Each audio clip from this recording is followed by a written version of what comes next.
informe revelado el viernes en Estados Unidos que puede hacer caer la causa de Nisman, que tiende ahora cada vez más a decir por qué Nisman se suicidó ahora con este informe revelador secreto del Mossad.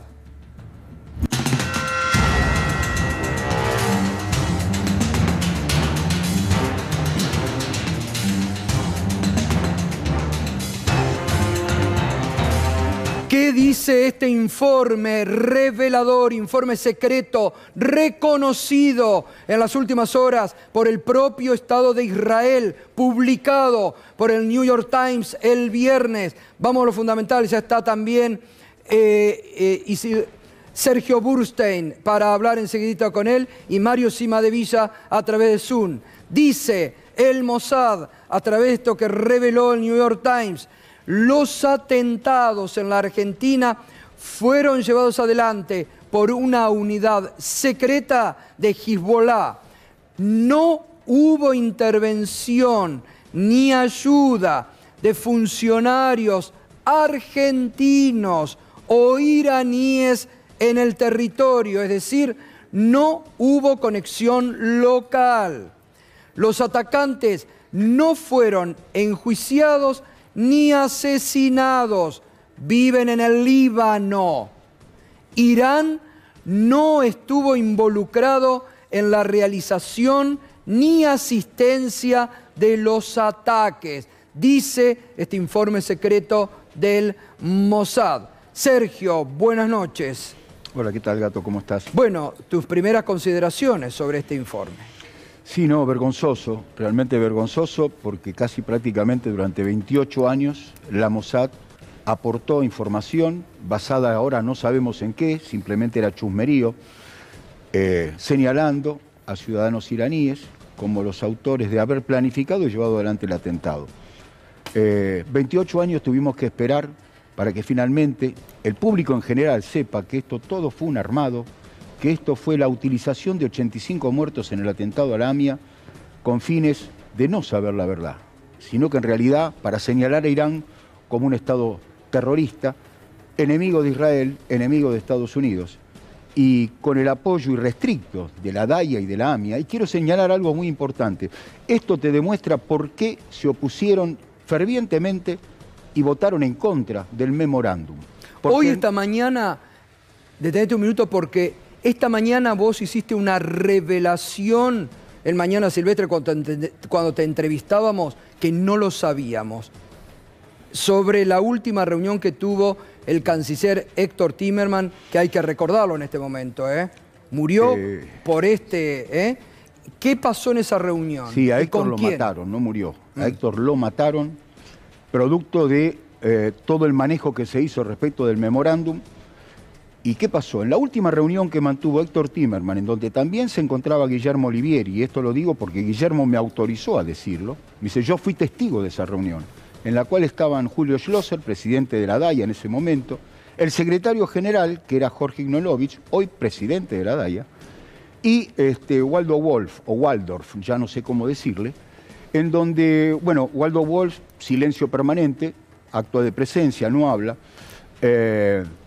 Julio Schlosser, que dijo, Héctor, ¿por qué no nos dedicamos a los vivos? Porque los muertos ya están muertos, no los podemos traer de vuelta a la vida.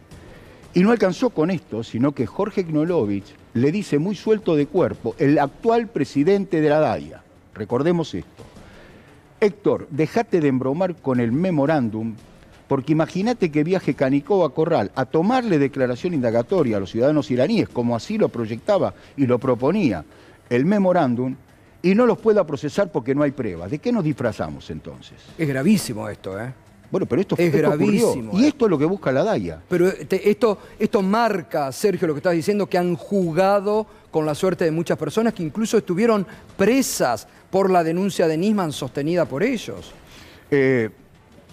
Ni que hablar de los muertos, ¿no? Sin ninguna duda. Esto, bueno, vuelvo a repetir, esto demuestra de que no es una mentira. Es decir, hay muchos dirigentes comunitarios y algunos más políticos pertenecientes a la oposición que dicen, pero no le vamos a dar credibilidad a lo que dice el New York Times. Claro, están acostumbrados a que los medios hegemónicos aquí en la Argentina mienten. Y se piensan que en Nueva York también mienten. Y no es así. porque también los desafío ahora nuevamente, que han sacado un comunicado con la cantidad de pruebas que dicen que consta en el expediente, que me digan una sola prueba judiciable que pueda señalar a los ciudadanos iraníes como responsables de haber planificado o llevado adelante el atentado. Pero esperá, porque tenemos la respuesta a eso.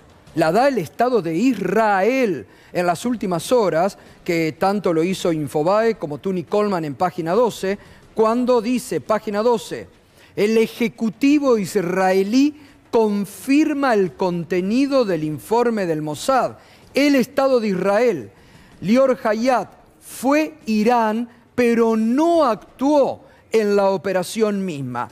Hace todo el desarrollo de la nota y Tony Coleman muy bien le pregunta a este funcionario del primer ministro del Estado de Israel, esto fue el fin de semana, le dice Tony Coleman a Lior Hayat, sin embargo, usted se dará cuenta que al desvincular a los miembros de la Embajada de Irán en Buenos Aires, está desvinculando a Rabbani, a Soleimanpur y a Asghari. ¿Y qué responde este funcionario? Nosotros ya hemos dicho que Irán decidió exportar su política terrorista a América Latina. En ese sentido, hay diferencia entre tener responsabilidad y haber actuado en el terreno mismo. Respecto de lo que usted dice, nosotros en algunos casos nunca lo afirmamos. Es decir, dice el Estado de Israel, nosotros nunca dijimos que estos nombres de iraníes estuvieran comprometidos. Algunas cosas no sabemos de dónde surgieron, dice el Estado de Israel. Y sí, bueno, ahora se hacen los distraídos. Ahora nadie fue, todos miran para el costado. Pero ¿sabes qué pasa, Gato? Mira, recuerdo que cuando asume Alberto Fernández, a los pocos días viaja a Israel. Y entre una de las cosas que le solicita a Netanyahu cuando se reúne, es que de una vez por todas Israel permita que se le tome declaración, aunque sea videoconferencia, a 2 embajadores. Ya que en el 2010 Daniel Gassit declaró en una entrevista de que Israel ya sabía quiénes habían sido los autores del atentado a la embajada y se había encargado de ellos. Y en el 2013, Isaac Aviram, en una entrevista que le hace Daniel Berliner para Prensa Judía, está la grabación, la tengo, si la quieren se las puedo proveer, en donde en un momento Daniel le habla y le dice a Aviram, no, porque la AMIA, si ya la AMIA se terminó, nosotros conocemos quiénes fueron y ya están en el otro mundo. Alberto Fernández le pidió a Netanyahu, por favor, que se resuelva esto y que se permita, o que algo tiene que suceder, para que puedan declarar, claro, que puedan decir los nombres, a ver quiénes son. Estamos hablando de 2 embajadores, uno en funciones y el otro retirado.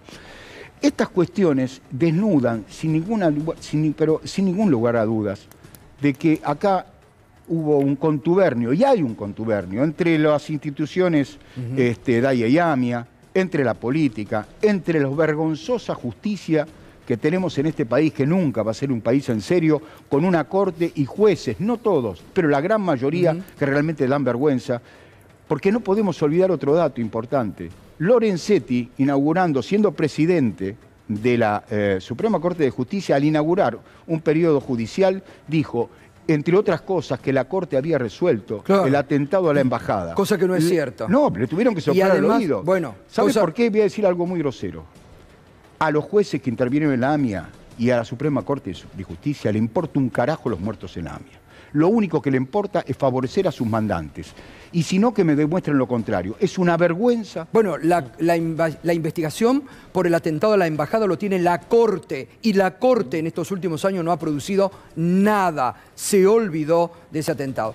Este programa, Minuto Uno, fue el único que entrevistó en su momento a uno de los indicados de ser autores del atentado a la AMIA, a Rabbani. En ese momento viajó Mauro Federico, que integraba este elenco de Minuto Uno. Viajamos a Irán, único medio, único programa que viajó a Irán, entrevistó en su momento a Rabbani, años atrás, Rabani esto decía sobre las acusaciones de que era uno de los involucrados en la voladura de la AMIA. Lo que han hecho, atacar a Irán, calumniar a Irán, acusar a Irán, y no han hecho una investigación seria, ¿no? Y coherente. Nunca yo había conocido a Tejeddin, nunca hablé con Tejeddin, nunca fui al negocio de Tejeddin y nunca habíamos comprado un tráfico, que es toda mentira, pura mentira, que verdaderamente los servicios de inteligencia de Argentina saben. Si ellos mismos estaban atrás de nosotros y estaban siempre revisando los trabajos que estamos haciendo. Esto mismo que usted dice es una prueba que ellos sabían dónde estamos yendo, qué estamos haciendo. Esperamos qué mentiras hoy van a decir y qué invento tienen los diarios, especialmente el diario Clarín, que todos los días inventaba algo contra Irán. Por eso yo dije que contra Irán no hay ninguna prueba. Y si las pruebas que Nisman y sus colaboradores presentaron servía para algo, debía servir en Londres, que ellos son europeos y además, bueno, querrían también ellos acusar a Irán. Bueno, esto fue la única entrevista a nivel mundial que concedió Rabani años atrás, donde se desmarcaba hoy, el Estado de Israel y el servicio Mossad le da la razón a Rabani, que él no estuvo involucrado. Nos vamos al encuentro de Mario Simadevisa. Mario Simadevisa fue funcionario de la unidad AMIA en el gobierno de Macri y se tuvo que renunciar porque el ministro Garabano pedía el encubrimiento del atentado a la AMIA. ¿Qué tal, Mario? Buenas noches, ¿cómo está? Buenas noches, ¿qué tal? ¿Cómo les va? Un gusto compartir este espacio con ustedes. Gracias. Y después de lo que a usted le tocó pasar, que usted se fue porque Macri le ordenaba tapar, encubrir el atentado, con estas revelaciones del Mossad y del Estado israelí, ¿qué opina sobre lo que ha pasado en la Argentina y lo que a usted le tocó vivir? Bueno, si esta nota del New York Times realmente es cierta, realmente es grave. Es grave porque si tenían información, por ejemplo, de los explosivos, ¿por qué no lo dieron? Miren, hay una estrategia de impunidad que sostiene el poder político en la Argentina respecto de este atentado. ¿A qué me refiero con esto? Ustedes hablaban recién de cómo gravitan las cuestiones geopolíticas en una investigación que está parada, porque no se avanza. Miren, los jueces se amparan, y vamos derechito a la impunidad, ¿eh? Los jueces se amparan en que en ausencia de los imputados no se pueden avanzar, no se pueden hacer juicios en ausencia. No hay ninguna ley que prohíba hacer juicios en ausencia. Pero ellos se amparan en esto para no avanzar en la investigación, con lo cual, si no modificamos el marco procesal, vamos derechito a la impunidad y que nunca nadie diga nada de quiénes fueron los responsables. Y esto de que nunca nadie diga nada de quiénes fueron los responsables, quizás geopolíticamente les corresponda a alguno.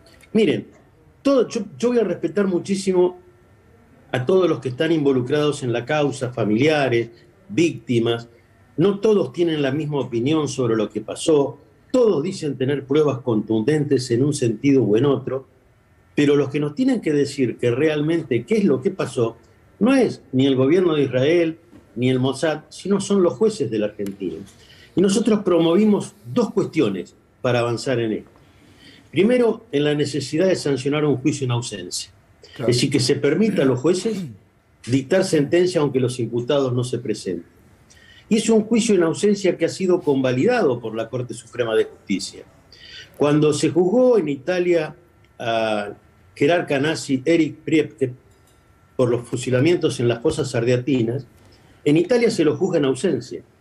Cuando se pide la extradición a la Argentina, la Corte Suprema de Justicia, antes de conceder la extradición, hace un análisis sobre la validez de ese juicio en ausencia y considera que es válido ese juicio en ausencia. Sí. Lo que pasa, Mario, lo que pasa es que acá, ahora, el Mossad y el propio Estado de Israel el fin de semana dice nosotros nunca lo marcamos a Rabbani y a los otros implicados como que eran los autores, y despejan esa duda sobre lo que ahora deviene. Fue un armado pura y exclusivamente de sectores políticos y de la justicia argentina y de los servicios de inteligencia que después llevó adelante el propio Nisman. Pero yo no tengo duda de que ha habido complicidades políticas en los gobiernos argentinos y en el Poder Judicial argentino con estos intereses, y se desentendieron de investigar la verdad.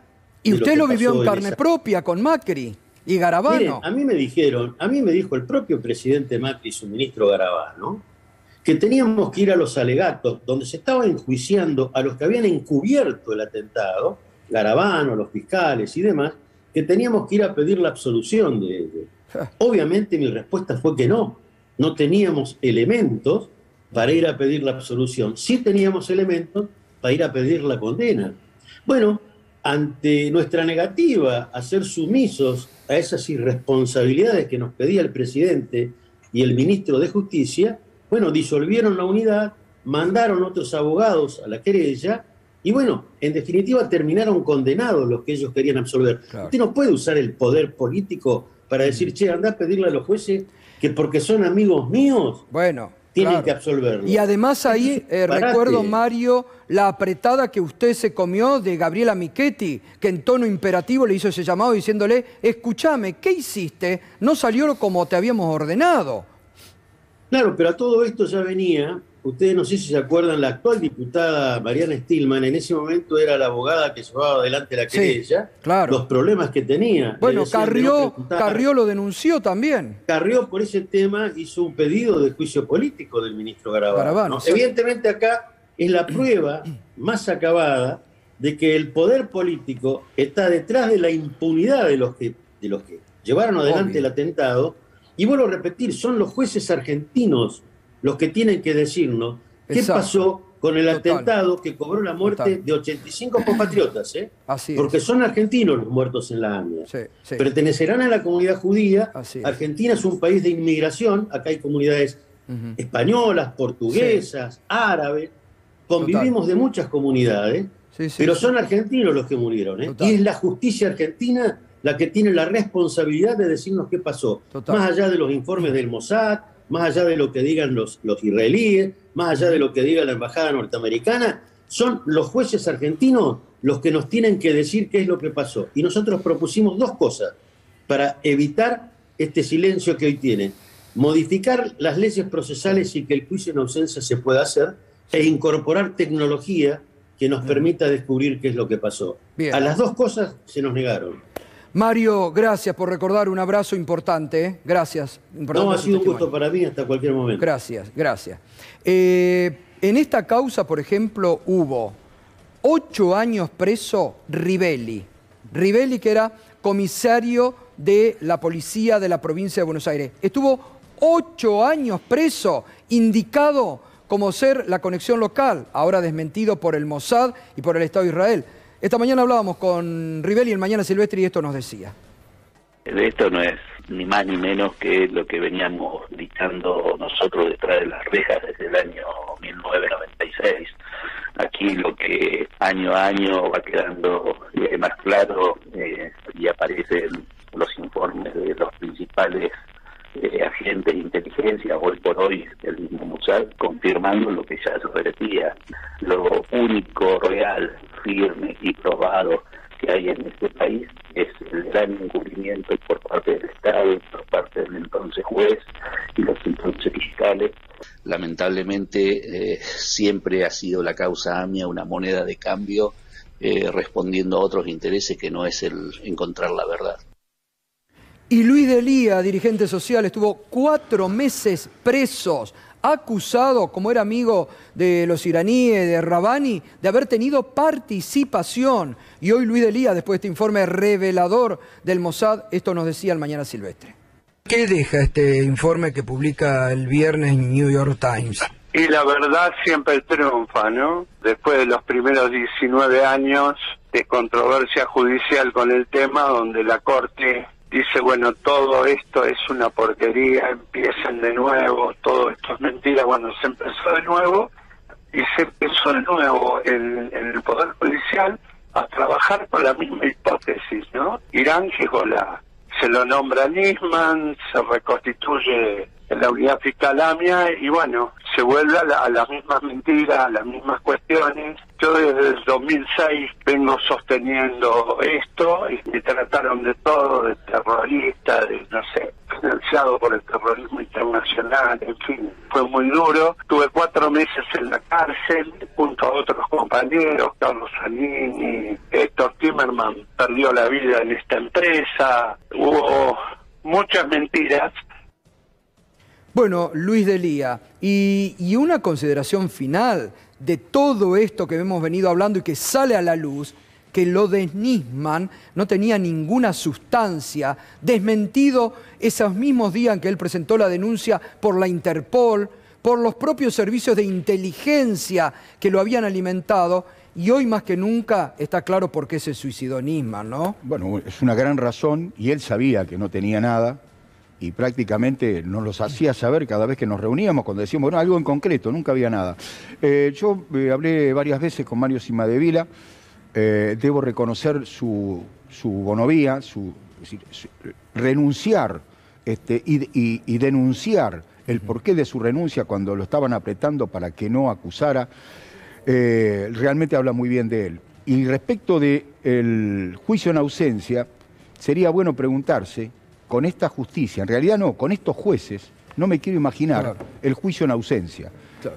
Sin ninguna duda estaría cerrada la causa AMIA, los acusados serían los iraníes, Hezbollah, veremos qué pasa, pero lo cierto, y para cerrar, que de todos los que se acusaban y de todos los que fueron enjuiciados, los únicos que terminaron condenados, Galeano, juez de la causa, sí, Mullen y Barbaquia, y otro fiscal que terminó pegándose un tiro. Gracias, Sergio. Revelaciones, cómo todo va cambiando, cómo finalmente, después de muchos años, empieza a aparecer la verdad. Los propios protagonistas desmienten de lo que habían venido acusando en estos años. Nos estás acompañando con el hashtag Agrodólares.